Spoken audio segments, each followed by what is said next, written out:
What's up, Big 12 Nation? It is Wednesday night in America, an ashy Wednesday night in America. And that can mean only one thing, that, we had to move our Tuesday show. But it's time for your favorite YouTube-centric college football Big 12 show. That's right. It's the one, it's the only. It's the biggest 12 with me, your host, Clint Foster. And thank you so much for making us a part of your Wednesday night here. A little bit unusual, but hey, happy to have you here. And we're going to keep filtering in. As you can tell by the red wording below me and the bear down to my right, we're starting team previews today, baby. We are talking about those Arizona Wildcats coming into year 2 of Big 12 play. But before we get into any of that, and my fabulous guests who you know and love, I need something from you. I need you to subscribe to the show. Come on, let's grow this thing, all right? Let's make this a movement. At Big 12 Voice of College Football. There it is right there. If you're watching on Twitter, love you, baby. Hey, how you doing? Go to YouTube, you so-and-so, you son of a gun. Okay, hit that little subscribe button, ring the bell, do the like. You know the thing, but, we need you to make this thing happen, okay? You are a vital and valuable part of this whole calculus. And while you're clicking follows and subscribes, follow me on Twitter at Clint_Foster55 and my personal YouTube channel where you're going to see that feature-length documentary here in August. Y'all, I'm working so hard on it at Clint Foster Comedy. That's where you're going to find that. And be sure to catch the Big 12 live on your favorite audio platform. We're on all of them. Apple, Spotify, Amazon, you name it. We're there. Okay, so without further ado, let's talk some cats, shall we? And for that, I'm going to need 2 cats in here on the show. You've seen them on here on the show before. It is the incomparable, the indefatigable Mike Luke and Jason Shear. Gentlemen, thank you so much for being on the Big 12. How are you doing on this Ash Wednesday? Thrilled to be here, Clint. How are you doing, buddy? I'm doing great, man. Doing awesome. Great. It's a good day in the neighborhood. How are you, Jason? Doing well. Thanks for having me. I appreciate it. Fabulous. Y'all are definitely outdoing me in the Arizona background department. This is all I've got. But, I got some games of note also behind me as well, things that might be of interest to us as we move forward. Before we get into talking about these cats for 2025, how was year 1 in the Big 12 for y'all? New home, first time you've been in a new home since the end of the border conference. I mean, what was the vibe like for y'all? I mean, I like it a lot. It was a disaster for football, obviously. It was an unmitigated disaster. I like it though. There's fan bases here that actually care about sports. We came from a conference in. We came from a conference in, the Pac-12 where it was Cal and Stanford and Washington. I mean, just a bunch of places at Washington State. And we're a basketball school that just didn't care about basketball and didn't care about sports generally. And it was like, it's for the unwashed masses. Where in the Big 12, you actually have teams that care. It's been fun. Again, it was a disaster of a football season, but yeah, been fun. Yeah, I think the passion was the thing that really stood out to me. I mean, you go to most arenas in the Big 12, most stadiums, and it's awesome. And in the Pac-12, that just wasn't the case. And I've had more interaction with Big 12 fan bases than I ever did in the Pac-12. So, like Mike said, the season itself was a disaster, but the experience, got to go to a away game at BYU. That was really fun. And just the whole experience was great. Well, it is unfortunate that y'all's that year 1 was a disaster, and we will talk about that a little bit. But the good news is Utah did worse, okay? That's something we can all get behind. Utah was even worse. Yes. All right. So before we get into any more football stuff, I want to get it kind of warmed up. I got some Arizona trivia for y'all, okay? Some of this is Arizona football-related trivia. Some of it is state trivia. And we're going to see who of y'all knows Arizona better. I like my chances here. Yeah, I'm saying Mike's gonna kill me in this one. Right. What do you got? Okay, so question number 1: there are 4 Big 12 teams that Arizona has never beaten. Who are they? If you think you know it, shout it out. Baylor. Buzzers. Kansas. Baylor. Okay, so Mike, give me your 4, and then Sheer, give me All your right, off the top of my head, I'm just getting Baylor, Oklahoma State, let's see here,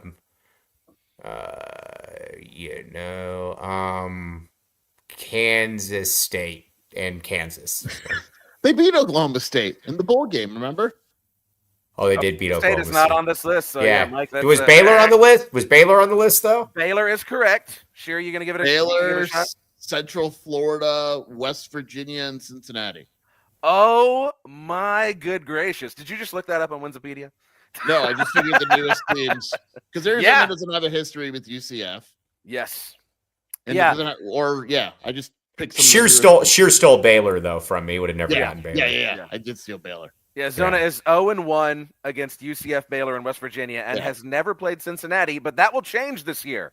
Y'all are going to get Cincinnati this year. Is that correct? Yeah, we can't wait. Cincinnati's not ready for us either. So we'll Perfect. Okay, so it's 1-0 Sheer at this point. Question number 2. Who leads the all-time series between Arizona and Arizona State? Bonus points if you know Arizona. Okay, so Mike's going to get that when he answered first. Bonus points if you know the record. A 51-41 or 51-46. Yeah, 51-46. Nice, wink, man. Wink, nice. wink. I should get bonus points for that, Clint. Yeah, for sure. Yeah, I said bonus points, so yeah. So we'll make it 2-1, Mike. Okay, he's a bonus point. Yeah. All right. In what round did the New England Patriots draft Teddy Bruschi? Third round. Nice. Very good. Is he, by the way, is he on your Arizona Mount Rushmore? I'd have to assume so. Yes. Clint, I will give you another one. Teddy Bruschi left the Arizona as the NCAA's all-time sack leader. Do you know whose record he broke? Oh, all-time sack leader. Putting this back on Clint. Yeah. So he held the NFL record for sacks in a game. Is it Reggie White? Nope. He went to Alabama. There's another clue. Went to Alabama. I don't know this one either. Yeah, played for Kansas City. Oh, bro, I don't know. Derek Thomas. Oh, okay. Yeah. Nice. Yeah. Very good. That's a good one. Yeah, it was a good one. There we go. Yeah, 3-1, Mike. We're moving out of football related questions here now. Okay, so now we're just getting more Arizona-y with it. So sure, you may be screwed at this point. Being a SoCal guy. Okay, so Arizona became the 48th state in 1912. Okay, that was also an election year. What presidential candidate won Arizona in the 1912 election? Teddy Roosevelt. Sheer, do you have a guess? Wasn't that Wilson? Woodrow Wilson is correct. Okay, there we go. 2-3. I got one for you. You know where Woodrow Wilson is buried? I do not. Rome, Georgia. Is he? Never gotten that. Mm-hmm. Yep. My grandpa lives in Rome, Georgia. My grandparents lived in Rome, Georgia. That's how I knew. Oh. There is actually a high school in Dallas that's named after Woodrow Wilson, and it's one of the only high schools in the nation that I'm aware of that has 2 Heisman winners that went to Woodrow Wilson. So one of them being Davey O'Brien. Okay, well, hence the award. Yeah. Yes. Okay, so it's 3-2, Mike. Question number 5. What movie featured 2 women going out in a blaze of glory by driving their vehicle into the Grand Canyon? Was that Thelma and Louise? Thelma and Louise is correct. It is all tied up. Oh, this is getting good now. This is getting good. Yes. That's with the paw, you get the glove. Okay. It's getting good. All right, question number 6. What other we all know, nobody ever knows what time it is in Arizona. Okay, I never know what time it is in Arizona. Hopefully y'all know what time it is. What other state does not observe daylight savings time? I don't know. Idaho. It's not Idaho. I have no idea. Not even gonna take a swing. One of the other 49. It's probably like Alaska or Hawaii or something. Well, you got to lock in a final answer there for me, Sheer. Alaska. It is Hawaii. Hawaii is the other state that is not. Sheer gets no credit for that one. Yeah. No, you don't. That's why I said you had to lock in an answer. Okay. So, what city did the Arizona Cardinals move from to get St. Louis? St. Louis, yeah. St. Louis Cardinals. That's correct. Very good. Do you know where they were before then? Chicago? Decatur? Yeah, Chicago. Yeah, Chicago Cardinals. Very good. All right. So it's 4-3, Mike. In the song Take It Easy Don Henley says he is standing on a corner Winslow, in Arizona. Winslow, Arizona. Yes, there you go. 5-3, Mike. Perfect. Damn it. Okay, so we got Shear's two more getting questions. smoked. Oh man. You got if you sweep these last two, Shear, you can tie it. Okay. All right. In Tucson, so this is in y'all's backyard.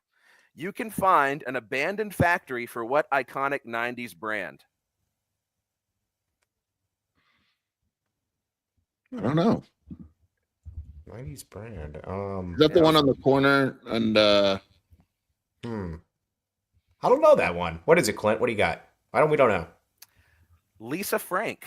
yeah. Oh, Lisa Frank. Yeah, there's actually another one. No, there's actually there's a Britney Spears plant shop right in that area too. It's called Plantney Spears. Does she own it? I don't know if she's allowed to own anything, but yes, Well, yeah. but It's it's under like a conservatorship or whatever that thing is called. No, yeah. Okay, so Shear, this is just for pride at this point. Okay, see if you can get within a point. All right, so last question. What famous purchase gave Arizona its current borders in 1853? Louisiana. No, not the Missouri. No. I was gonna say. Oh no, it's Gadsden. 1853. Gadsden Purchase. Yes, Shear. The Gadsden Purchase. Shear got some charity points there. Well, Mike, you have won, and thanks in large part to you knowing the exact record against Arizona State. So claps for you. Congratulations. Yeah. I have absolutely no reward of any kind to give you other than just the pride of knowing that you are. I was going to say, well, you got to get Shear on the show again soon then. How about that since he lost? Have a deal? Yeah. Boom. Yeah, there we Boom. go. Okay. So let's talk Cats. As y'all said, last season, it was a little bit of a disaster. What went wrong, gentlemen, as far as you're concerned? Where did things go wrong last year? That's a long list. I mean, I think a couple things. I don't think the coaching, the offensive coaching was really bad. I mean, to be blunt, there was no cohesive. As bad as it gets. Yeah, it was bad. You got injuries on the offensive line. The schedule didn't do any favors for Arizona. Maybe I think we kind of overstated the personnel a little bit in terms of depth, not the starting guys, but the overall depth. And then it kind of just a couple guys got injured, then more guys got injured, and then it snowballs, and it's just reached a point where it's like, okay, when is the season gonna end? Yeah, it was a coaching staff that was in over its head. You know, maybe they're better this year. Or hopefully, they can't be any worse. But they were in over its head. You had a quarterback in Noah Fafita that would snap the ball at the 4-yard line on like 1st and goal, and he would end up throwing it from the 17 every single time. You had the best wide receiver in college football, and you didn't really know what to do with him other than just throw the ball up as a Hail Mary. It was bad. It was there was no other way to put it. And when you're like 10 games into the season and the coaches ask, "What's your identity?" or "What are you trying to do?" and he says, "I don't know." That's yeah, it was bad. It was bad. It's just, again, been a decent off season. So again, we're trying to have a open frame of mind, but it was as bad a coaching performance I've ever seen. What, in y'all's opinion, is the biggest question on y'all's mind going into fall camp? To me, it's what the offense is going to look like. I mean, it was very clearly the problem last year. They fired the offensive coordinator, Babers. They fired the co-offensive coordinator, brought in Seth Baggy, who's going to run an air raid type of deal.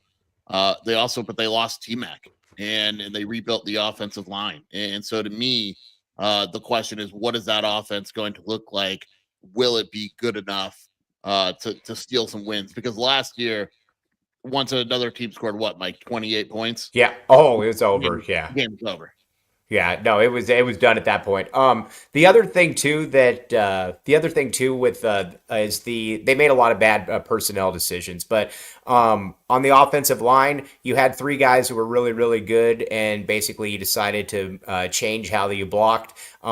They ran off 2 players that would have been their best player probably on the entire defense. Shear agreed with running them off. And that was obviously a wrong decision on Shear's part. Keep in mind the guys that they ran off. One guy was a starter at Texas this past year. Couldn't start at Arizona, but could start at Texas. And the other guy was Big Ten Player of the Week, at least once, maybe twice. So, yeah, not great, bad year. Yeah, they happen. They happen. I think though, you mentioned T-Mac. I think for every outsider looking in at Arizona, the biggest question has to be, how do you replace a guy like T-Mac? And, I feel like most of our teams, we've had some great receiver within the last decade that we're like, oh my God, how are you going to replace him? And usually it's by committee. How do y'all see, because Fafita's going to be back, but who's he going to throw to? That's the question. Who's he going to throw to? How do y'all answer that question? They rebuilt the room. They brought in a freshman, Isaiah Mizell. I like the biggest thing is they brought in a few transfers. I really like Chris Hudson. They brought him in from Washington State. He likes Buffalo's spot in Compton too. We had him on the show. Buffalo He's a big fan. Big fan of him. They brought in Trey Spivey from Kansas State, and they brought in a bunch of wide receivers. Luke Wysong for New Mexico. So these guys put up numbers. They're returning Chris Hunter. So they rebuilt the room. I actually think the room has better depth than it did last year. It's just who's going to be that number one guy and what's the offense going to look like when, T-Mac's not there. But in terms of depth and quality, to me, they added a few good players that I think are going to contribute right away. I actually think the offense is going to be better. You had a guy last year. You had an OC that had no clue what he was doing. Literally none, like less than none. I mean, Clint, you, me, and Shear could go out there and probably have a better idea. He sucked. He was terrible. You bring in Seth Daggy. He's got a nice little background. I think he's a guy that knows what he wants to do, which is a huge step forward from what they had this past season. I think the offensive line, I think that's a real question mark. But the skill position players, I'm okay with. Like Shear said, the receivers I think are decent. I think the running back room is pretty nice. The O-line, though, I have no clue about. We are going to find that one out. Generally, you don't get better losing a first-round pick and then losing a kid to Tennessee that's going to start and a center. We will find out, though. Yeah, we have that in common. TCU, I'm really not sure what the offensive line is going to look like next year, and I think we'll go as the O-line goes. Yeah. Well, Fafita, you have to feel good at least about having him back, if nothing else, and, regardless of what the offensive coordinator is going to do. Where do you think he realistically ranks now that you've spent a year in the conference? Where do you think Fafita ranks among Big 12 quarterbacks going into 25? I still think he's near the top. It really it sounds like Mike's joking, but he's really not. I mean, they fired Babers as OC, 3 games into the year? Yeah. Then they replaced him with Matt Atkins, and neither of them had experience working with a quarterback. And so they bring in Daggy, who's got quarterback experience, who clearly knows how to run an offense. That was the biggest, too. The play calling was always you could call it out before they even ran the play. So I just find it hard to believe that Noah went from really good one year to really bad the next year. I don't think he's the best quarterback in the conference, but I think he's closer to the top than he is maybe the bottom like he was last year. Yeah, I'd agree with that. I think that the big thing with Noah that didn't happen is Noah's tiny. Noah's about 5'7". And with Noah, he's a cerebral guy. He's got to be able to get the ball out early. Last year Arizona didn't do that. He was holding on to the ball forever. And by the end of the year, you could tell that he was just kind of coaching himself out there. It didn't really look like there was anything going on. Like I said, at the end of the day, I think they've done some good things. I think they've rectified some things, but it was coaching malfeasance of the highest order this past season, offensively, especially. It was as bad as I've ever seen. So I think Noah Fafita is a good quarterback. I think he'll bounce back, assuming the offensive line is decent. Well, so how about the defense? How do you feel about the defense going into this year? That's another thing. I mean, it's tough. They lost some good players, but at the same time, the lack of depth last season was killer. And the thing is, a lot of the guys they brought in are from small schools, and so there's always they bring in a D lineman and a linebacker from Northwestern State, and they like these kids. But the problem is Northwestern State went 0-12 and had one of the worst defenses in the country. So it's are they actually good, or were they good on a horrible defense? And until we find out the question on that, it's hard to say. I think the depth will be better at certain positions. Like I think the secondary is going to be great. I just have questions about the lines. Really, the offensive line and the defensive line are by far the biggest questions on this roster. Yes. Yeah. The defensive line is I don't know who's going to rush the passer. Now, again, they like a guy like Chase Kennedy. Chase Kennedy is also the size of Noah Fafita. So you don't really, I'm just kidding, about 205 pounds, but maybe not that far off, actually. But you just.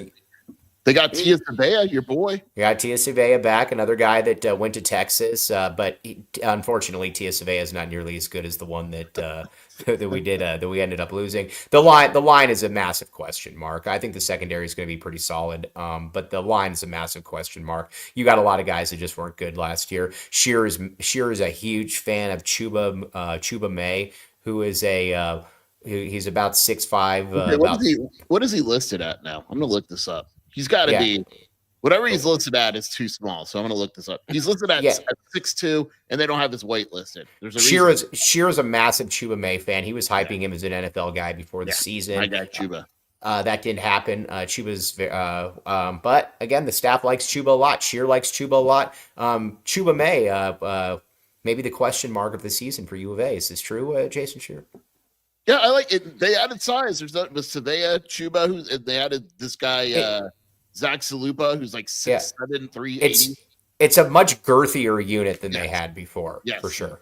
Yeah. So, well, size never hurts, for sure. Yeah. Is there, one more question about 2024, because it was a little bit of a rough go, but could you pull like a highlight from last year for y'all, like a point of the season where you're like, not a single one? Come on. There's one. I thought the Utah win was cool until we realized that Utah sucked. Until we realized Utah stunk and they were worse than we were. Like the first, like when Arizona beat Utah, I was like, oh man, look at Arizona, and then you realize that they stunk. But the game was cool. Other than that, no. I mean, it was because here's the thing, like these games weren't close. It'd be different if it was close, but these were, you're talking just blowouts. I mean, in like Arizona, I mean, I pulled up the schedule, like you're talking 3 touchdowns, 5 touchdowns. I mean, you went Utah because your only wins were New Mexico, NAU, Utah, and Houston. Yeah, and most of those games, the other ones, you were basically you were annihilated. It was now one thing that Arizona did do a really good job of last year is breaking other teams, though. When Arizona would play teams, that is the thing. They were never really the same after they played Arizona. Whether that was Kansas State. Kansas State basically went in the toilet after they played Arizona. Colorado never really recovered. Sure, what were some other teams that just never really recovered? Houston. Houston was never Arizona the same. Blew out Houston, yeah. I mean, yeah. So I mean, it is what it is. I mean, that's the thing. We became known for it nationally. Yeah, it's happening in basketball too. Yeah, it's happening in basketball too. Yeah, we're home wreckers around here. Yeah. Well, it's better than better than nothing. Yes. And y'all can downplay the Utah win, but I mean, listen, and maybe this is just my Mountain West sensibility, but I feel like any Saturday that Utah loses, no matter how bad they are, that's a good Saturday, honestly. So yeah, I'm okay with that. Yeah, I was totally okay with that too. Yeah. All right, so let's take a look at this schedule, and you never feel great looking at a schedule when you got questions on both lines. But I mean, I don't know. What's y'all's sense about the schedule? It's kind of front loaded here. But what are your expectations? Well, this year again, the Kansas State game isn't a conference game, so that helps. But I mean, that span right there, even if it's not Kansas State, Iowa State, Oklahoma State, and BYU will not be fun. I don't expect Oklahoma State to be very good, but that 3 out of 4 of those are pretty brutal. But the schedule's not awful. Like the home games are winnable for the most part. You should be able to beat Kansas or compete with them at home. Baylor's going to be good, but you get them at home. So it's not an awful schedule, but there's just so many questions about Arizona right now. It's hard to say. Yeah, I'd agree with that. Yeah, I'm not really looking forward to that ASU game at the end of the season either. No. Yeah, that's not going to be pretty. I don't know. I think there's probably 4 to 5 wins to be had from there. I think you could beat Hawaii and Weber State, although I'm not putting Hawaii in as a. so. I don't know that I'm putting Hawaii in though as a gimme. Are you sure? They should beat Hawaii. Come on. There's no gimmies. Dude, you lost 56-7 to a terrible UCF team with their fourth quarterback last year. Oh, but UCF has like RJ Harvey and stuff. We lost to UCF too. I mean, it get line, yeah. yeah. Yeah. Yeah, I don't know. Let's see. Kansas State probably lost. Iowa State lost. Oklahoma State. It's here. Probably a loss. BYU loss. Houston, I think we can beat. Colorado, I think you can beat. Kansas, maybe. Cincinnati, yeah, maybe. Baylor, probably not. ASU, no. So that's in Vegas, it's 5.5. You taking the over, Mike? No, definitely not. No bowl game. No. If they make a bowl game, I'm talking like conference coach of the year. If Arizona makes a bowl game and wins like 6 or 7 games, Brendan should win that award just easily. I don't even care what happens. Yeah. Yes, I agree with that. Well, Caden's high on you. Caden says Arizona is one of his future playoff contenders. Now, I don't know how far in the future we're talking here, but what are y'all's thoughts on that? I mean, 10 years from now, you never know. But like future, no. Yeah, no. Yeah. It's something that needs to be kept a decade away. Yeah. We'll reevaluate this. Arizona is good every what would you say, Mike? They have like a really good year. What every 5 years? Every 5 years, yeah. Every 5 years, you can count us. Every 5 years. Yeah. We'll be around in about 3 or 4 years. Don't worry about us. Yeah, don't you worry. Yeah, Ralph Amsden. I've had Ralph. Don't you worry. I've had Ralph Amsden on the show several times, and he said something similar whenever I first had him on. Like, yeah, Arizona's good like once every 8 years, and then you should get Sheer and Ralph on sometime to talk Arizona ASU. That'd be awesome. Yeah. Hey, for sure. No, it'd be good. It'd be good. Honestly, before rivalry week, it probably is going to be the best time to do it. Excellent work. Yeah. I'll be watching. So, and I hate to keep things dour, but you mentioned Arizona State. What was y'all's mental state like there from Big 12 championship to Peach Bowl, knowing that not only had things gone poorly for y'all, but they'd gone just so shockingly well for the Devils? What was the vibe in Tucson? The problem is that Kenny Dillingham is such a likable dude that it's like insanely likable. Yeah, like really good guy. We've known him for years.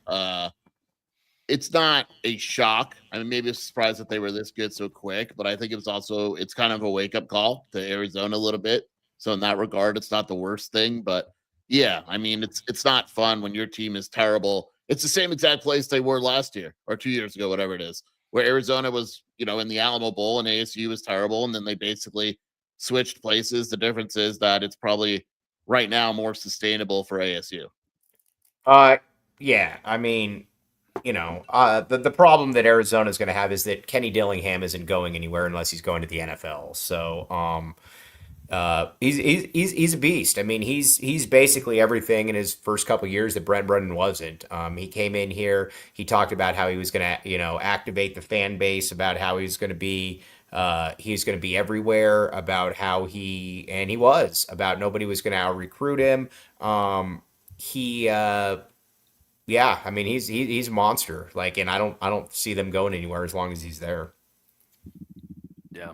Well, as far as y'all's coach, do you think, now it's hard going into year 2, right, of the new regime, but do you think there is a bright future with the staff as it's currently constructed, or do you think that eventually Arizona is going to have to make a change?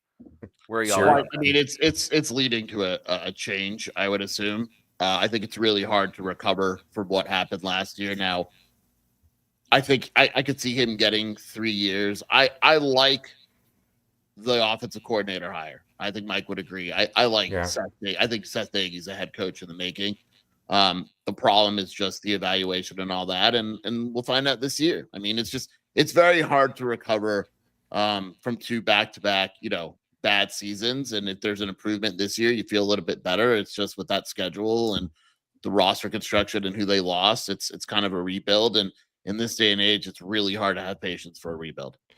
Yeah, especially, and the problem is though too is that he didn't give himself he has no margin for error at this point. He came in here and all the goodwill he had was basically squandered because he inherited a pretty talented team. And the problem is that he basically isolated himself from the entire city, he and his staff. Now, again, they're doing a much better job. I got to give them credit of that.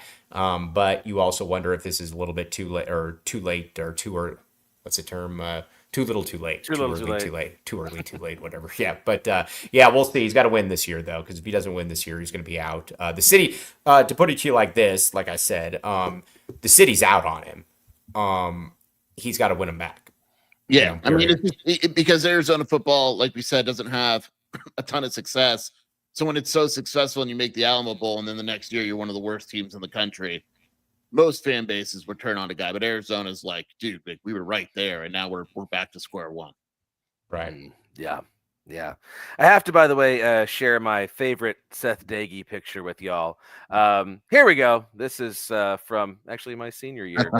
Don't ask me the final score of that game. Is this you tackling him, Clint? Is that what you just said? That's actually me. Well, this was my senior year at TCU as an equipment manager, but that's that's Devontae Fields tackling him. Okay. Yeah. I like that. It's a good picture there. It is a good picture, you know.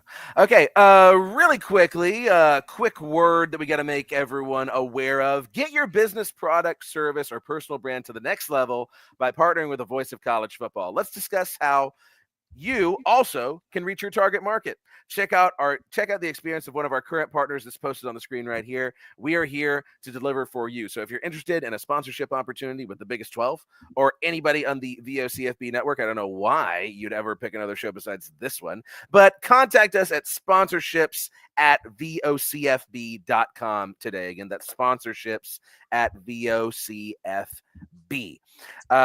Mike, I really want to, and Sheer, you can weigh in on this as well. But I know, Mike, you didn't get a chance to join our cat off last week, where we were trying to determine the best cat in the Big 12. So we had a veterinarian join us who assured us that the BYU Cougar is the best cat. But I wanted to give you an opportunity to sell us on the Arizona Wildcat, why the Arizona Wildcat is the best kind of cat. And that can mean whatever you want it to mean.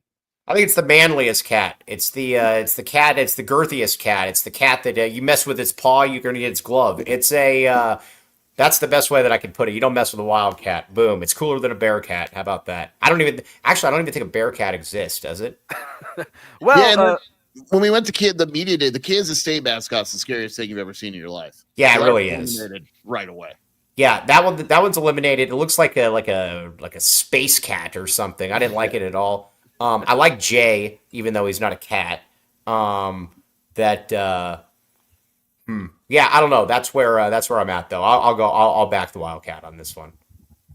Sure, you got anything to add? No. Mike put it.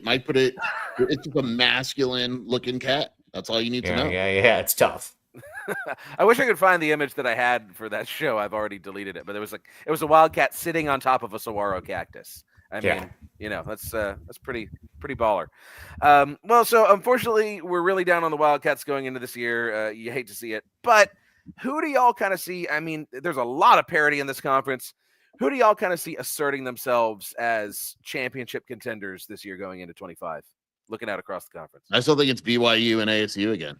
Yeah, I just think they return the most. They have the best rosters, and it'll likely come down to those two yet again. Even without Yeah, I'd agree with that. Yeah, I'd agree with that. I think that's right.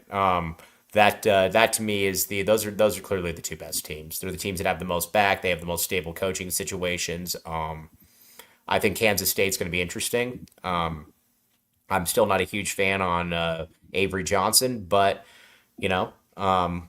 people there are very, very high on him. People that know him a lot more than me. So we'll see if he's as good as they say he is. Then they could be in there as well. Yeah, I got my eyes on Iowa State. I think Iowa State could make it back to Arlington. I don't know if they'll win, but BYU has to be the team to beat. If you look at just how they ended the season and all they have coming back. I would probably pick ASU, but I have no problem with BYU. I don't know. BYU. Is Scadaboo not as big of a loss as I feel like he is? I mean, I don't know. He is, but they're so good at evaluating the portal and building up. Like they have a 4-star that didn't play. He redshirted. They love him. They'll bring in other guys. They do a very, very good job of evaluating the portal and all that. Almost everybody's back on defense, and they're too deep. I think they're the favorite, Mike, in Vegas. I think it's them. Yeah. I think there's. Yeah. I think there's a. Isn't there a stat? I could be wrong, but there's a stat like something like 38 of their 44 and they're too deep or back or something like that. I mean, yeah, they. I would pick ASU, but I hope I'm wrong. Well, we can't end like that because that's just no good for the Arizona show. Okay, so y'all, for all the cats out there, give us something to feel good about with Arizona. Okay, and it can even be about basketball. I mean, this is a football show, but something to feel good about in Tucson. Hit me with something. I'll go football, Mike. I think they've done a very good job in their approach in the offseason, in the sense that I think people.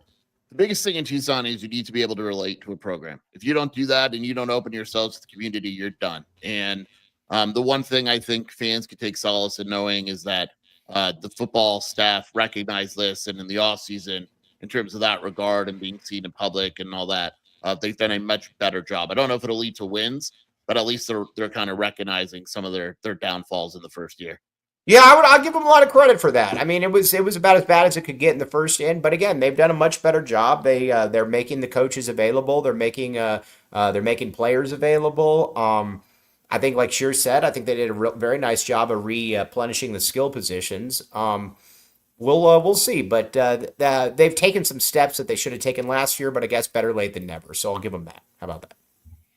That works. That works for me. Okay. Well, thank you, gentlemen, so much for coming on and talking cats with me. Tell the people where they can find you, where they can follow you. WildcatAuthority.com, Wildcat Scoop podcast, and of course the AZ12 podcast with Mike over there. You can find me at Iron Mike Luke in the AZ12 podcast, or bothering Shear on Wildcat Authority message boards. Any of those three things. It's like a Venn diagram. Both these guys are great follows. Check them out right now. Look at their stuff. Like all their stuff. Shear tends to be at the forefront of a lot of realignment news as well. Am I wrong in saying that about you? Yes. Mike and I, we've got it down pat. Yes. So if that's Shear did a very good job. Very good job. Thank you, Mike. If that's the sort of thing that interests you, definitely give these guys a follow. And subscribe to our show at Big 12 Voice of College Football. There it is right down there. Give us a like, give us a subscribe, ring the bell. That way you'll know if I have to move the show to Wednesday, and you won't miss anything. And you can also catch us after the fact on your favorite audio platform. And please follow me at Clint_Foster 55 on Twitter, and at Clint Foster Comedy here on YouTube. Until next week, this has been the Biggest 12. We'll be, I think we're going to have Baylor week next week. Arizona State, they need a little more time. So we're going to have Baylor week next week. Be there for that. Until then, I love you. I hope your team wins. And go Big 12. Have a good week, folks. Back to you. Thank you.